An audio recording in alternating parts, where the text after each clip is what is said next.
সমস্ত ম্যাথ খুবই শর্টকাটে করিয়ে দেয়, যেহেতু আমার এক্সামে সাহায্য হবে দ্রুত করতে। Thank you. ওকে, আচ্ছা মনোজ বাবু, তুমি কোথা থেকে এসেছো? পশ্চিম মেদিনীপুর থেকে। এত দূর থেকে আসা, তুমি কিভাবে সংবাদ পেলে?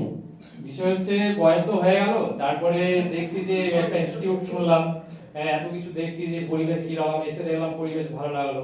তারপরে এসে সবকিছুটাই আলাদা, পুরোটাই ম্যাজিক। স্বামী স্যারকে দেখলাম, পুরোটাই ম্যাজিক। ম্যাথ যেভাবে শিখছি এর আগে কখনো শিখিনি, চাকরি অনেক আগেই পেয়ে যেতাম যদি আগে আসতাম। আমাদের স্যার যেমন সাহেব স্যারকে আজকে মিস করছি, উনিও খুব ভালোভাবে এরকম ভাবে বোঝানো, জিকে যে এভাবে বোঝানো যায় বিষয় ভিত্তিক স্ট্যাটিক জিকে টপিক অনুযায়ী, সেটা সাহেব স্যারকে দেখেই দেখলাম এই প্রথম। তো খুব ভালো লেগেছে। এখান থেকে আমি বাড়িতে এটাই প্রতিশ্রুতি দিয়েছি, যেখান থেকে আমি চাকরি নিয়ে বেরোবো, এটুকু 100% শিওর। শিওর, নিশ্চয়ই তুমি চাকরি করবে।